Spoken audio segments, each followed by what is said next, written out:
જો સાહેબ બેન હું પોતે વકીલ છું.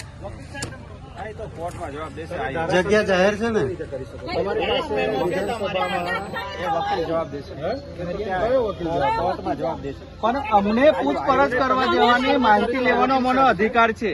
અમને અંદર ના જવા દે એટલે તમારો રાઈટ નહીં બનતો સર. હા, અમને વકીલને ના મળવા દે તો કાયદો કાનૂન શું એને કરવાનો? પછી અમને તો પૂછવા દો એમને. અરે પૂરી દો બધાને, નહીં પૂરતો. અમે જેલમાં જવા તૈયાર છે બધા.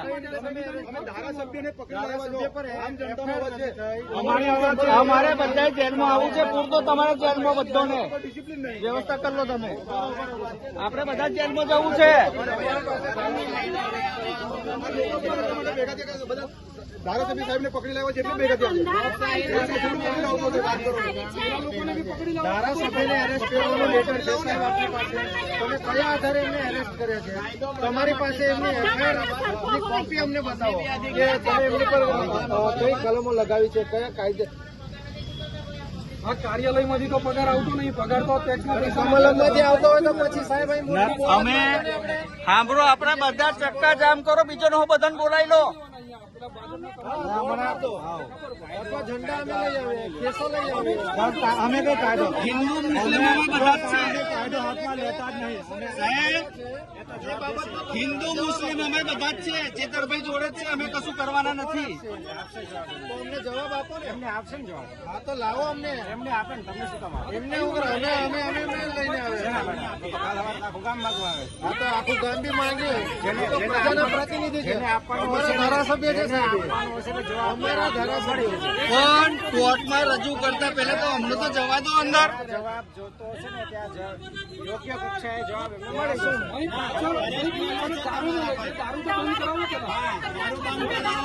એવું કહો તમે, પેલા તમારા સાહેબને એવું કહો કે પેલા વકીલોને અંદર આવવા દો, પછી બીજી માથાકૂટ કરો તમે. આટલી બધી ભાજપની ગુલામી ના કરશો. ખરેખર મેં કહું છું, અરે આ ગુલામી છે ને. આટલી બધી તમારી નોકરી અહીંયા નથી. હમણાં જ્યાં છે ત્યાં નોકરી કરવા જાઓ. હમણાં મોહરમ ચાલે છે તો ત્યાં જવાની જગ્યાએ આટલો બધો સાહેબ તહેવાર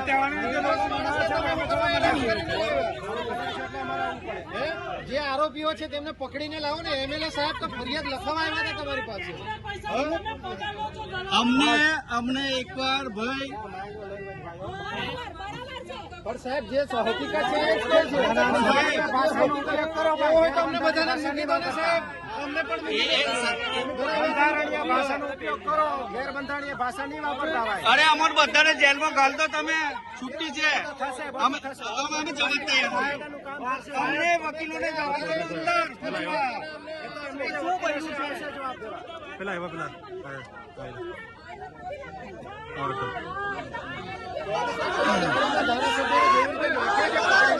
તમારી પાસે કોઈ લેટર છે ધારાસભ્યને એરેસ્ટ કરવાનો? તમે ધક્કો મારીને જેવી રીતે તમે એમને ગાડીમાં બેસાડો છો, બરાબર, તમારી પાસે કોઈ એરેસ્ટ હોય, વિધાનસભામાંથી કોઈ લેટર લઈને આવ્યો તો તમે અમને કહો. તમે કઈ રીતે એમને ધક્કો મારીને જવાબ આપો? અમારા પ્રતિનિધિ છે, અમારા પ્રતિનિધિ છે.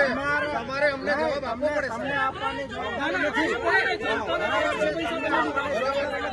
જે આરોપી છે તે લોકોને તમે અમને સાહેબ એકવાર ચેતનભાઈને મળવા દો. એક વકીલ તરીકે કહું છું કે રંજનભાઈ વકીલ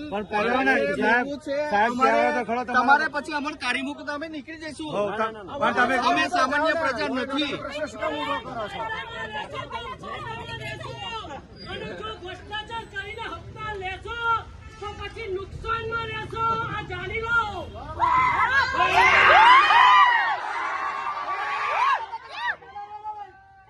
વકીલ સાહેબ ને મળવા દો.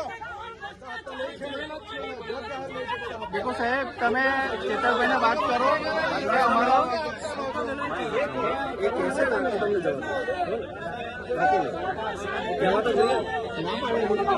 જરૂર નથી. તો પછી આ કઈ રીતે બેસાડી રાખવાના? એમને ભાઈને કઈ રીતે બેસાડી પછી ને જશો પછી ને અત્યારે જરૂર નથી. તમે ધારાસભ્યને કઈ રીતે એરેસ્ટ કર્યા?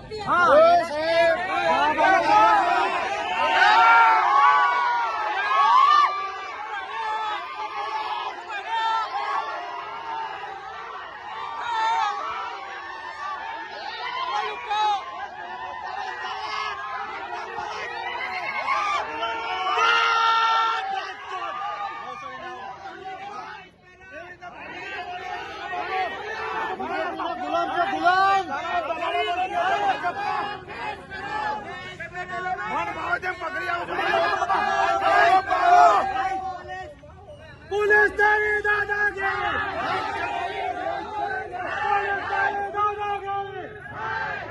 Narmada police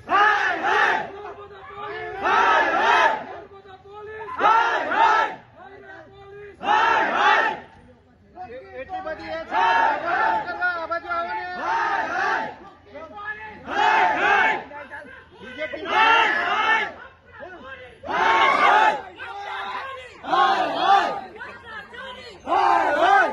Gadhvi police Chaudhary police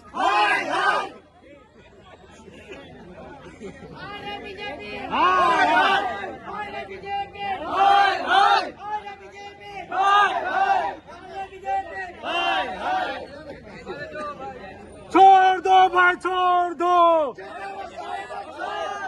छोड़ दो भाई छोड़ दो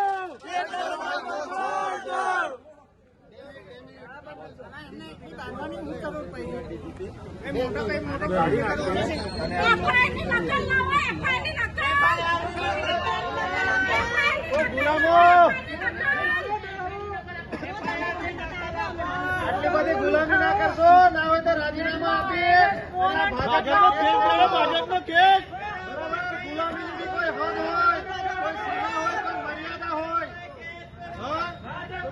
કેવી ગુલામી કરો તમે લોકો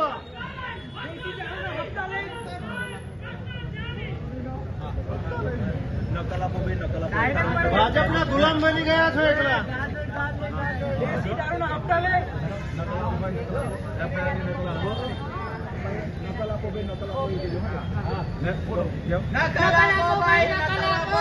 FIR-ની નકલ આપો FIR-ની નકલ આપો FIR-ની નકલ આપો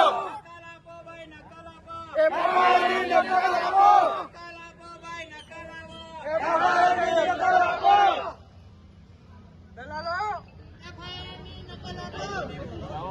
બંધ કરો ભાઈ બંધ કરો દલાલગીરી બંધ કરો ભાજપની ગુલામી બંધ કરો ભાજપની ગુલામી બંધ કરો બંધ કરો ભાઈ બંધ કરો ભાજપની ગુલામી બંધ કરો सरकार हमसे डरती है पुलिस आगे करती है सरकार हमसे डरती है पुलिस आगे करती है खेत करो भाई खेत करो भाजप खेत करो खेत करो भाई खेत करो खेत करो पुलिस प्रशासन हाय हाय पुलिस प्रशासन हाय हाय पुलिस प्रशासन हाय हाय क्या पिए भाई पिए भाई आवा दे नकल मांडी थी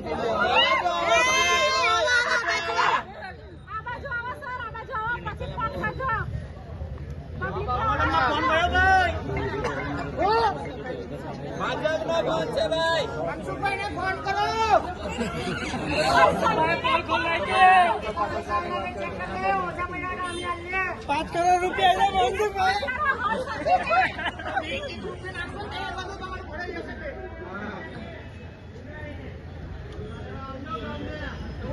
ખરું પડશે હપ્તા લેવા જાવ તમે પેલા ટેકો તો ખરા કોઈ કેસ પ્રકારના માણસને તમે પકડી જાઓ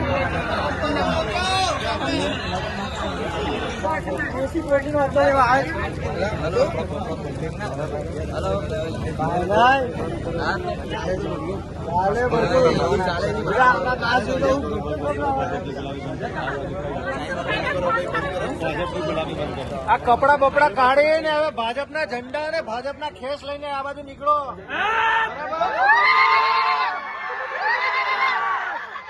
ભાજપની ગુલામી કરવાની બી કોઈ લિમિટ હોય પ્રજાના પૈસાના ટેક્સના રૂપિયાથી તો આ તમને આ પગાર મળે છે બંગડીઓ પહેરી દો બંગડીઓ હા ભાજપની ગુલામી જો કરવી જ હોય તો ભાજપની ગુલામી બંધ કરો ભાજપની ગુલામી બંધ કરો ભાજપની ગુલામી બંધ કરો ભાજપની ગુલામી બંધ કરો ભાજપની ગુલામી બંધ કરો